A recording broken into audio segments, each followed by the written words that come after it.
call it progress. Okay.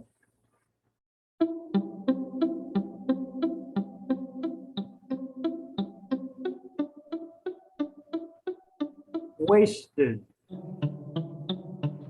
A spy in the house of death. Grief and loss are silent, slinking through a country soaked in blood and sorrow. The very blackness illuminating a gloomy vision inside a skull infused by a single photon of comfort flaring from a burning bush in this valley of shadows, knowing death is meaningless since life is the illusion, with time offering a language of movement towards the flowers blossoming here, lighting a rocket, blazing into wonder. Bareback on horses, the two of us, an easy lope in the sunlight, poet lines dancing, angels in our souls, your buckskin and my paint, mounts opening a gate, easy lope in the sunlight through barriers I call sublime. With blindness upon me, your words resonate joy, felt more than seen in my own hourglass passages, messages decoded, signs in sandstone, first note on Monashtash Ridge, worsted, twisted, though it is said we wasted our substance with riotous living. Prodigal sons don't really change their minds, just run out of money. If it once becomes dark, there's no chance of a snark. We have hardly a minute to waste when likely wasted. Was it Robert Duncan or Paul Celan who said, something has wrecked the world I am in, something or nothing, in our obscuring everything that is not me, a road enters town and leaves Highway 97, Old Highway 10, University, before that, 9th Avenue, before that, way back, a winding trail for Lewis and Clark, led by Sacagawea on their way to Snoqualmie Pass. Now traffic flipping by a row of modest homes with frail facades taking the brunt of a coded society controlling the air, the water, the fire. I am what I think, from threshold to threshold, a light beam in this unreal city. Socrates quizzes his student. Socrates judged that poetry feeds the weakest part of the soul. Gregory Corso believed that it makes no difference whether a poem is abundantly distributed or not, as long as it holds the truth and power of the poet's advanced consciousness that will, whether understood or not, whether accepted or not, reach the main and general consciousness of mankind in time and thereby benefit. Such is the poem's magic, and this is the true mystery of poetry, its ability to advance and better the lot of our minds. Reading poetry is a form of voyeurism. The poet from County Sligo announced on Zoom that she thought she was live. Her bright, sparkling words certainly were. She upset the secret banshee whose presence warned of an impending death in the house sunshine.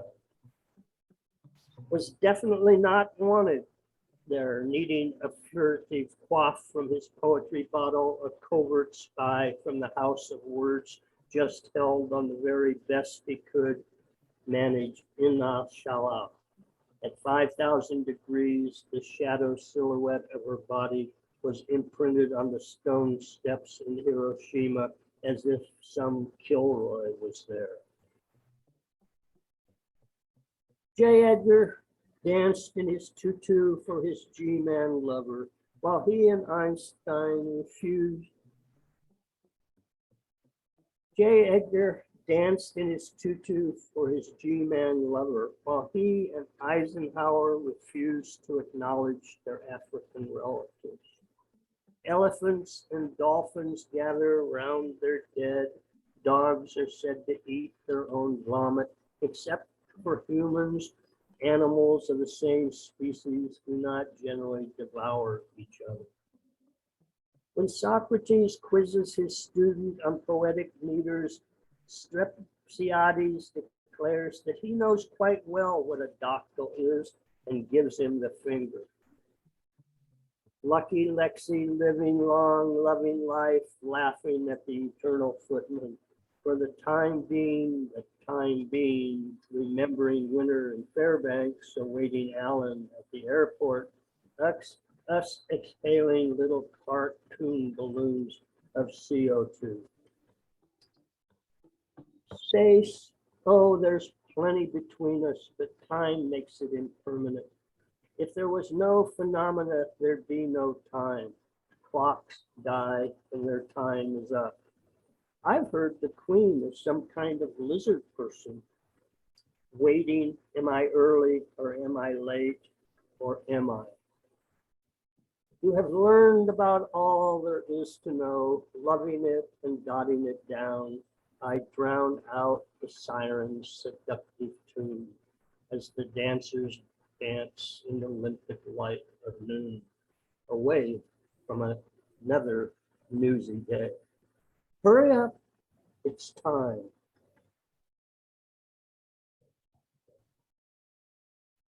Burning down the house.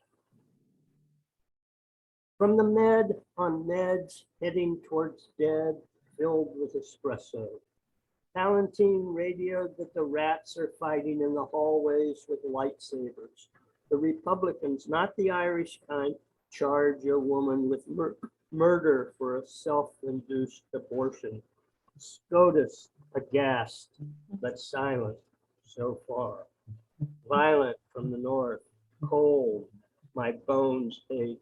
White, rushing, roar, wind, my teeth chatter, slanting, snow, screen, blind, my mustache freezes, steaming caribou liver, hidden, my belly rumbles.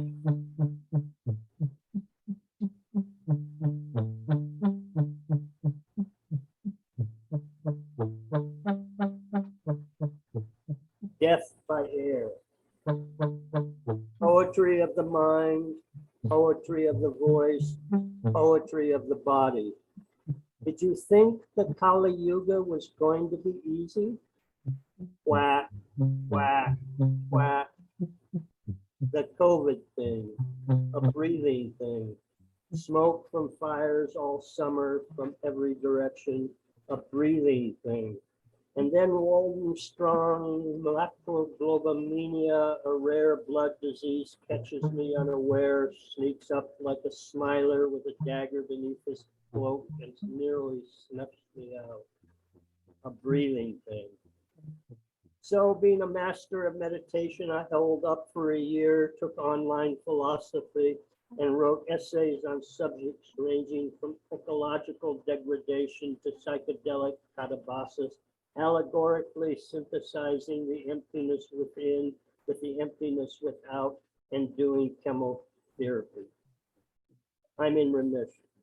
Lucky me. I have a brave son like Virgil, who was my North Star and guided me through the labyrinth of life. Next, I was diagnosed with a case of chronic obstructive pulmonary disease, followed by a bout of pneumonia, breathing things. The pneumonia put me in the intensive care ward. The doctor said I was septic.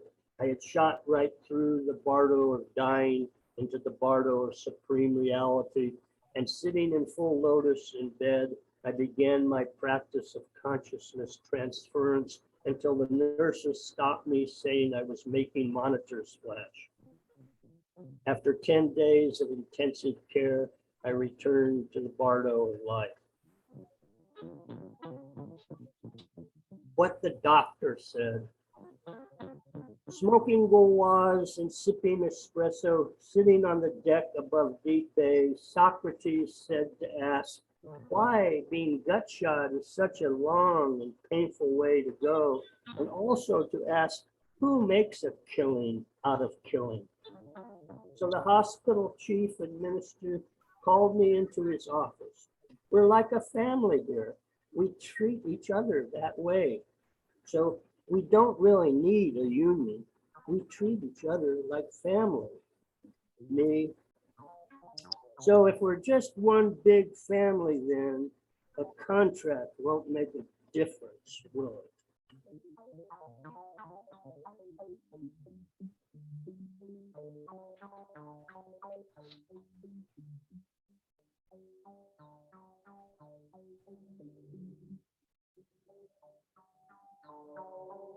Here's a little note at the back from Jocelyn Boss. T.S. Eliot's magisterial The Wasteland encapsulates mythical and historical memory, disillusionment and despair in the wake of World War I. Kerschner and Denner's Wasted looks inward 100 years later as through the other end of a telescope, timeless, spaceless, existential without the ism, sucked into the cycle of creation and dissolution, unraveling the frayed end of the rope from which our era dangles by a thread. Did you think the Kali Yuga was going to be easy?